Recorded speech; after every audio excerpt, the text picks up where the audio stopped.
Hello, co-journeyers, and welcome back to the Truth So Help Me Good. I am your host, Barbara Landry, and together we continue to explore some of the bigger questions about this journey we call life. My special guest today is Cynthia Moore. She is an award-winning playwright and performer who wrote and directed theater in San Francisco Bay Area for over 20 years. A founding member of Otrabanda Company, she worked with the Blake Street Hawkeyes before leaving the theater to earn a master's degree in clinical psychology. She has worked as a mental health counselor for 23 years, with a particular focus on the connection between spirituality and trauma. She has taught numerous workshops in creativity, writing from the heart, and more. She is with us today to talk about her new memoir, Dancing on Coals, a memoir of an overperformer. Welcome, Cynthia. Thank you, Barbara. It's so nice to have you with us today. Your book is amazing, Thank absolutely you. amazing, and I loved reading it. It was a page turner for sure. It's hard to put down. So let's start with the title of your book, how you chose it, why you chose it, and how it relates to the themes in your book. Dancing on Coals is a quote from an Anne Waldman poem. Anne Waldman is a Buddhist poet, and her poem is called Sleeping with the Hungry Ghost. Hungry ghost in Buddhism is a metaphor for that part of us that is desperately longing, seeking, craving, never having enough. And I'll just read you a little bit of the poem because it's beautiful. Sexy ghost, a performer, a demon, a gadfly, to never have enough, be enough, get enough, dancing on coals. So, because my story is about moving from that state of desperation and craving into finally at the last few chapters of my life, finding peace and finding inner integration and contentment, I chose that phrase, "dancing on coals," as the title of my book. Beautiful. So we also learn in your story that you wrote several other books before writing this one. Why did you finally choose to write this book? And how was writing this book different from your experience of writing the books that preceded it?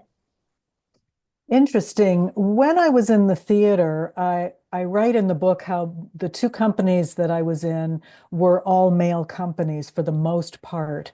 A couple of women came and went, but I was, quote unquote, the woman. And that had a lot of impact on my early years, trying to fit into male companies, trying to fit into male groups. But the artistic standards of those companies tended to be very extroverted and masculine and physical, and there wasn't much emphasis on self-revelation or self-discovery. And I was always interested in that. So I think my early books were much more experiments in writing as an art form, and writing creatively, and writing impressively. And this book was much more about discovering what the trajectory of my life meant, what it could mean to others, and actually diving deep into vulnerability, which was not part of our early aesthetic. Yeah. So, writing the memoir was really about how do I integrate my own life as a theater performer and then as a therapist? How do I make sense of that? And the kind of theater that you were involved in was very non-traditional. Can you just speak a little bit about that? Because it is very extraordinary just to hear about the kinds of things you were doing physically with your body in the context of this theater you were doing. It was actually a wonderful time to be in the theater. It was in the 60s and 70s. There was a Polish director called Jerzy Grotowski who took European, and American theater by storm by insisting that the emphasis on lights and sets and costumes was all overproduction. And what if we just trained the actor to be incredibly athletic and acrobatic and use their body to create gesture, and that theater would be a theater of gesture, a theater of movement, a theater of physicality. And the training was incredible. We were trained as almost as acrobats. Mhm. And so it was very exciting time in the theater.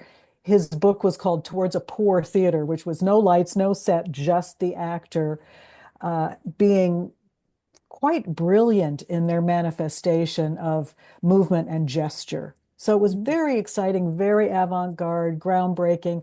Peter Brook came from that tradition, Artaud, um, Joseph Chaikin, so many wonderful theater directors came from that tradition. Mm. Mm. You also include in your book very intricate details about your family, uh, social encounters, societal influences. Why were these important to include in your memoir, and how did they shape your experience of your life?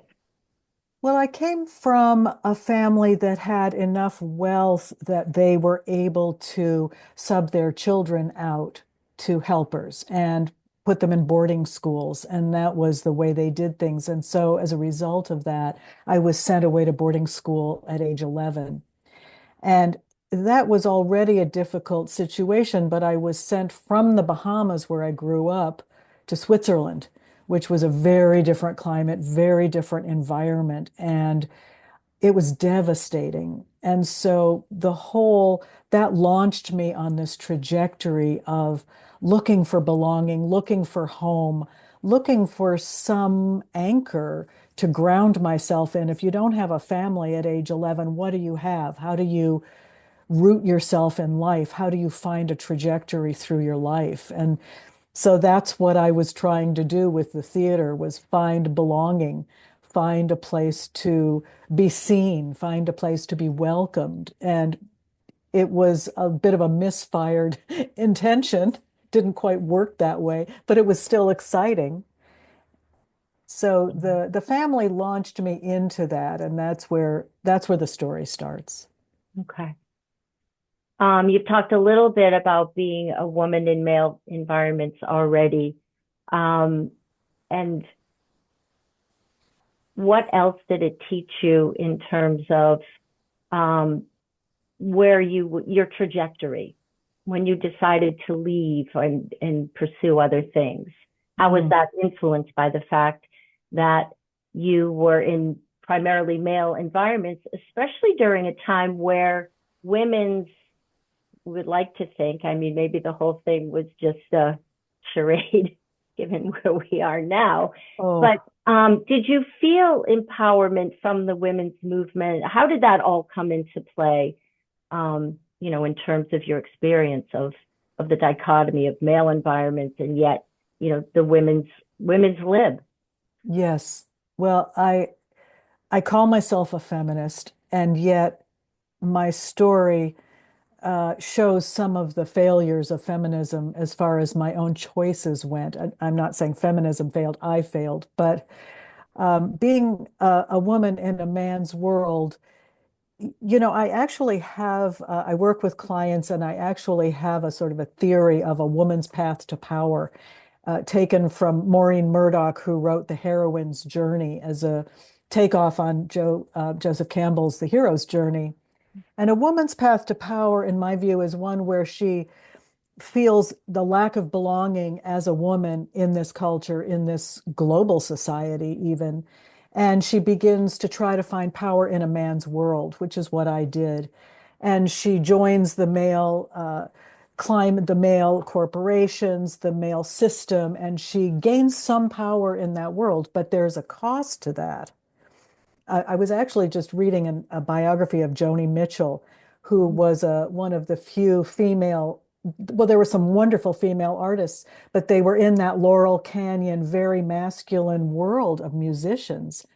And they wrote about the cost to her of belonging to these boys' clubs in a way, or being launched by Graham Nash or Stephen Stills. And the cost was her own identity to a Right. certain degree.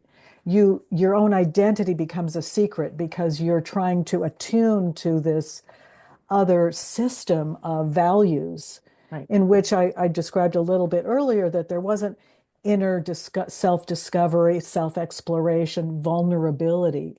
And so when I started becoming interested in those qualities, I wrote a play that I felt was my woman's breakout piece. It was two women, and it was very mysterious and nuanced and lyrical and psychological, which I love. And the critics who had loved our physical pyrotechnics were less than impressed with this play. They didn't pan it, but they weren't thrilled about it. They didn't get it. Right. And so I felt devastated, unseen, that what is a woman's voice? And that was in 1990. So that was very early, not in terms of feminism, but in the arts, women's voices are still kind of bargained for. They're not readily available. I don't even know if they're readily acceptable now as much as male voices are. So that's an ongoing challenge for women as artists and as creators, as members of this society. Hmm. Hmm. So you talked about growing up in the 60s and 70s earlier, especially in the arts. What else about growing up during that time affected you? You can just talk a little bit about that. I mean, you lived like literally at Haight-Ashbury, right, in San Francisco, and you were right in the heart of that counterculture, really a new, not that necessarily you were living that, although it sounds like to a certain degree you certainly were. How did that impact you? Well, that was a wild time. We felt so empowered to get out into the street and protest against the Vietnam War. And we really thought we could undo things and change things, and that we would get rid of this conservative white male bastion of power and turn it over on its head. And we believed that. And Yeah. now looking back, I'm very sorrowful about the fact that we were so impotent, really. But it was a time for great revolution and resistance and protest and hope. There was so much hope. And we were out in the streets all the time. We were getting taken to jail for protesting.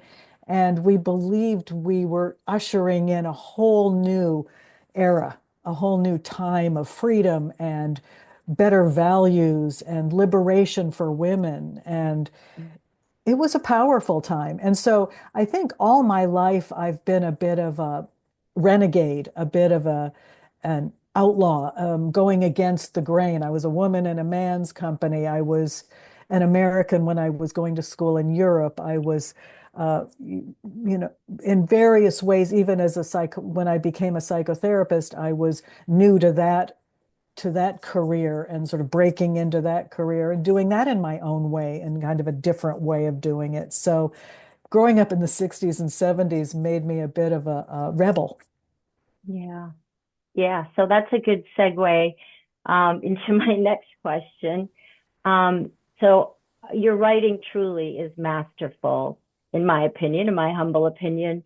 Your word choice, use of simile, metaphor, and your mother was a real stickler. You talk about for grammar, maybe other things as well. So I had to ask you, how much are you willing to credit your mother with some of your writing skills? I'm curious to know what you have I to say love about this that. question.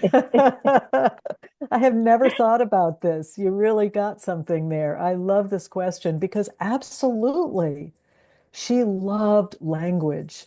Mm. She loved the written language. And there was nothing she loved more than going to the dictionary and opening it up with me and finding out what a word meant. So my love of language comes straight from her. Mm. Absolutely. And in fact, when I was a little girl, she was newly remarried and sort of in the fumes of lust of this new relationship, she didn't pay a whole lot of attention to her children, but I would write poems and take them down the hall and show them to her, knowing that that was the one way I could get her attention. And because she loved language, she really liked receiving my poems and gave me credit for. And I remember one time she submitted them to the New Yorker. John Ciardi was the editor of the New Yorker poetry.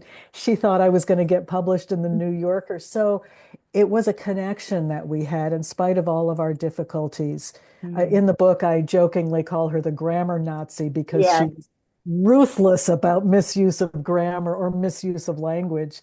And so I did inherit that from her, and she gets a lot of credit for this. I think she would have enjoyed this book, even though she's a little skewered. She's also appreciated in many ways. I love that question. Yeah, and I think she would be proud of you, um, because probably most of us would need to refer to a dictionary at least a couple of times, if not more, in your book. Your vocabulary is amazing. So that I'm really happy to hear uh, that you felt inspired by your mom there. So you went from the theater to studying to be a therapist. How did your work in the theater affect your experience as a therapist? Well, when you're in the theater, you are navigating different states, different psychological states. As you enter a character, you're entering into an almost trance state of how would this character feel? How would this character move? Your body changes, your perception changes, your emotional qualities change. And so you become very fluid. And that segues beautifully into psychology because what I love working with clients is moving fluidly from one state to another so that you can experiment with moving from a state of suffering and contraction. And when we're in an ego state of being caught up in some story that is causing us a lot of pain, how do you really feel that and get that, and yet also be able to move fluidly into a different state, maybe a state with more wisdom or a state with more perspective or more spaciousness of awareness? And so with my clients, I've always experimented with moving back and forth from those states, which can be extremely helpful. And that's very Buddhist, actually. I Mm. learned that from my many years of Buddhist meditation, what they call the little self and the big self, moving from the little self, not to deny or dismiss or marginalize the little self, because it's where we live. We're human, we hurt.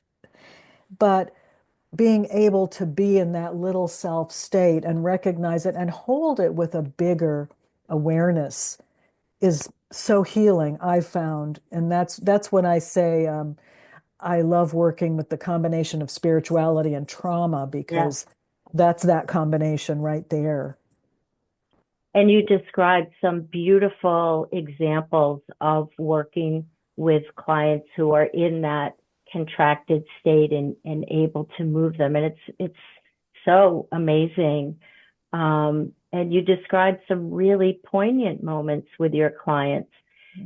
Um, so how did some of those interactions you were able to witness how they transformed them, but how did it transform you? And I know you share a little bit about that in the book. I'd love to hear you speak a little bit more about Mm, that, how that informed you and your mm. life. Well, being a therapist is a very interesting chair to sit in because you're essentially a professional listener. You're receiving, you're holding, you're listening. And so how to stay engaged and how to stay inspired is the work you're doing. And the greatest lesson on that I ever heard was Carl Jung said, if you are not being transformed at the same moment that your client is being transformed, you're not doing the work. Mm.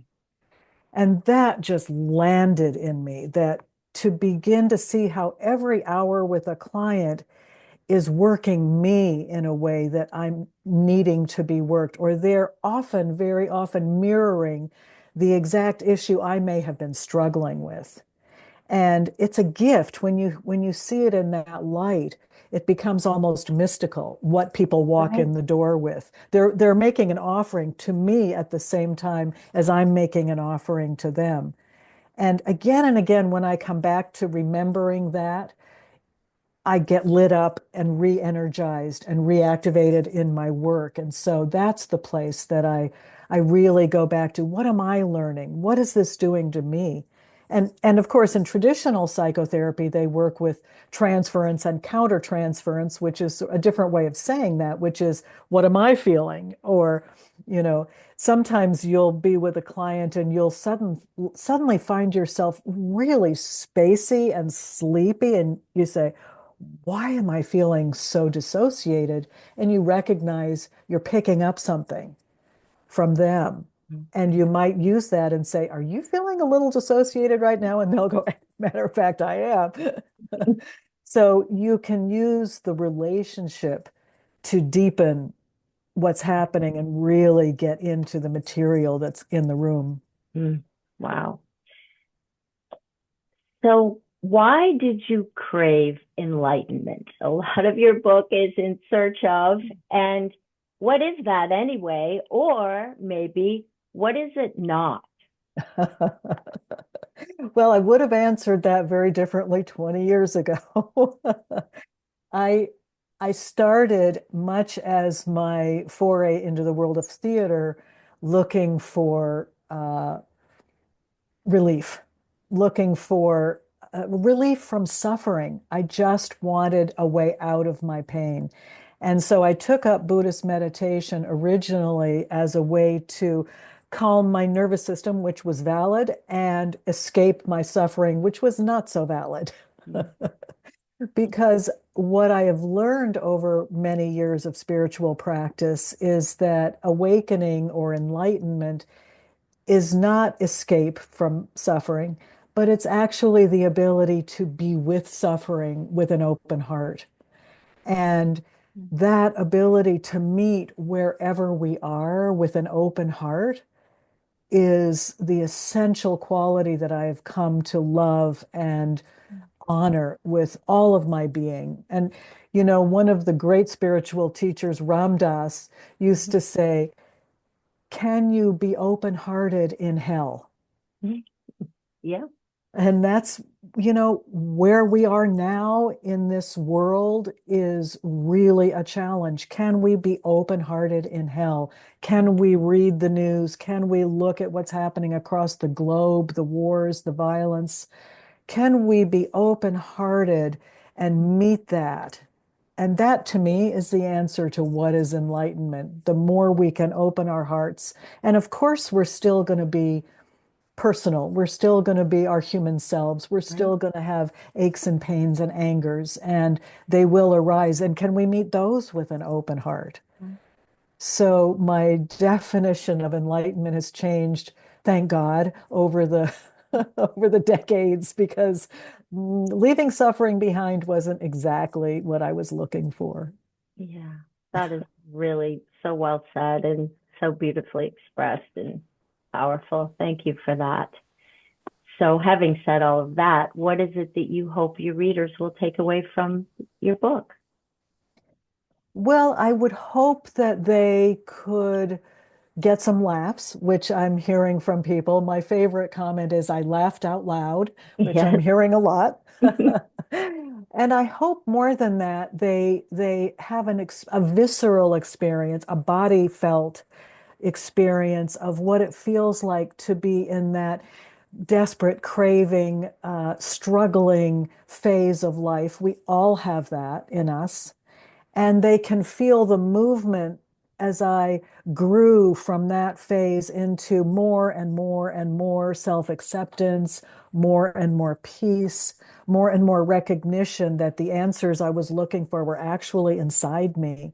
And coming to terms with that and coming to ownership of that and reclaiming these lost feminine parts that I had sacrificed earlier on, re-owning those and finding joy in those. And so I'm hoping that readers can experience that they have that capacity as well, and feel that as I feel that as I'm describing it in the book. Yes, which is very empowering. Very empowering. Yeah, Hopefully. for Yeah. sure. For sure. So where do we get this book?